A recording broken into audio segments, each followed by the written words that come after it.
So the big changes that are going on in the nation and the economy that we're going to be moving into, and the changes that are necessary here, they're colliding, converging at a place where I think we're going to have underperformance in the economy, in the Central Valley, for a long, long time.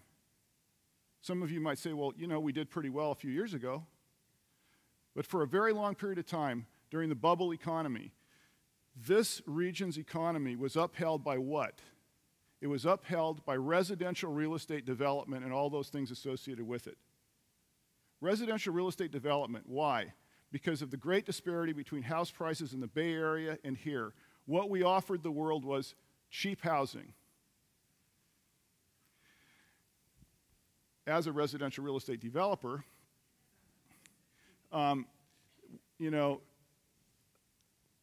you recognize that there's a real need for what you do in an environment where you provide housing to the people who work in the communities.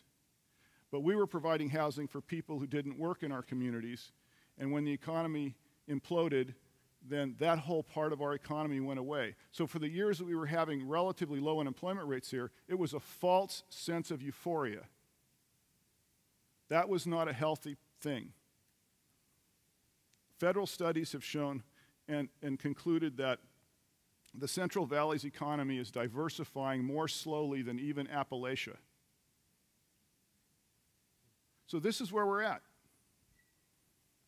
And I think that it would be improper to sugarcoat it. We have a serious problem here, primarily associated with the fact that our population is ill-suited to serve the needs of contemporary business. And by the way, that includes agriculture. Because the people who are involved in the agribusiness industries and agriculture in this valley are very smart people who've learned a lot of things and are implementing high technology in their own practices. So that's the situation with the economy. And right now, I think there's people who are really stressed out. People in Modesto and in Stanislaus County are stressed out. Many people feel helpless. Many people feel hope. They've lost hope. A lot of people are just waiting around for things to return the way they were. Things are never going to return the way they were, and people don't know what to do. So from my perspective, the greatest challenge and problem we have has nothing, frankly, to do with the economy and the financial stress that people find themselves in today. The greatest challenge we have has to do with people's relationships with themselves. It has to do with the fact that people need to realize that the outcomes in their lives have more to do with their relationships with themselves than with external activities like the economy.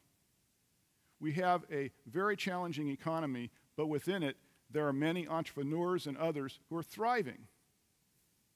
Why are they thriving? Because they see that despite all of the things I've described, which could be a downer, the valley floor is littered with opportunity. It's like gold nuggets strewn across the valley floor. And the biggest challenge we have for the typical individual who has an interest in a successful life is to see those opportunities. How do you see an opportunity? And you see opportunities if you can reframe your own perspective on things. If you can look at things differently than you currently do. There's so many people who are caught up. The newspaper reports the news, and it can be depressing. The television reports the news, and it can be depressing. And it's pretty hard when faced with that news to get up in the morning with a smile on your face and say, I'm going to go seize the moment. And so what I'd like to give you to take away tonight has to do with some exercises that I think might be of interest to you, just to help you reframe things. It's far more valuable for me to share this information with you than what you ought to do is go buy a duplex and you do a cap rate of this and you rent it out and you get a loan over here and then you hold it for 6 months and then you flip it. At the end of the day, underscoring everything here is during the bubble times, we got lazy. People perceived the increase in value of their homes as something they had something to do with.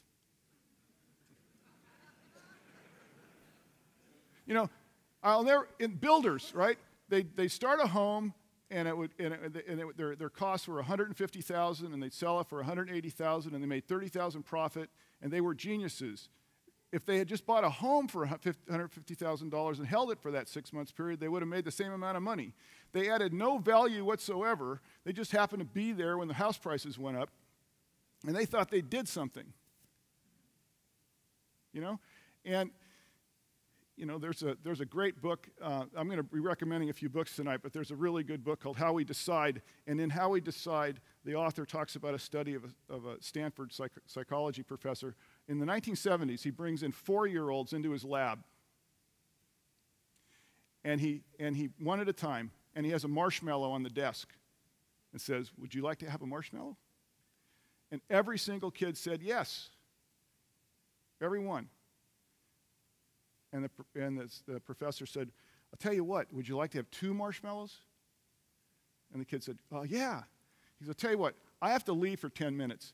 If you just don't eat that marshmallow sitting in front of you there, when I come back, I'll bring you a second one, and you can have 2 marshmallows."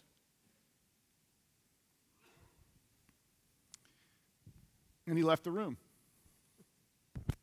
A lot of the kids ate that marshmallow within 5 seconds of him leaving the room. Other kids waited a minute or so, and they just caved in and ate the marshmallow. And a handful of kids waited. They had a hard time waiting. They put their hands over their eyes. They did all kinds of things, but they waited. So fast forward to 15 years, 16 years later, he tracks these kids down. They're now entering college. The kids that waited, these are 4-year-olds he brought in. The kids that waited when they were now entering college had 210 points higher on their SAT scores, far less drug abuse, far fewer behavioral problems. They were a totally different kind of person because they had the self-control at 4 years of age, whether it was how they came into the world or how they were raised by their parents. They had the self-control. And in the bubble years of our economy, we as adults lost a lot of our own self-control. We thought, well, all we have to do is show up and we're going to do fine. So I will tell you this, that the only secret is there are no secrets. You got to work really hard. Okay? I would like to offer you, though, some exercises and things you might consider doing to assist you if you believe that you'd like to change your perspective on things. Because there are people, entrepreneurs, who see opportunities all day long. A lot of them can't even tell you how they do it. They just do it. But I will tell you this. If you're willing to do some simple exercises, the total cost of these exercises is 0, right? There's no fees associated with it. You don't have to go to graduate school. You don't have to do anything. Just do a few simple exercises. One exercise that I think Tony Robbins talked about, which is in the morning when you get up, think of 3 things you're grateful for. You know, practice gratitude.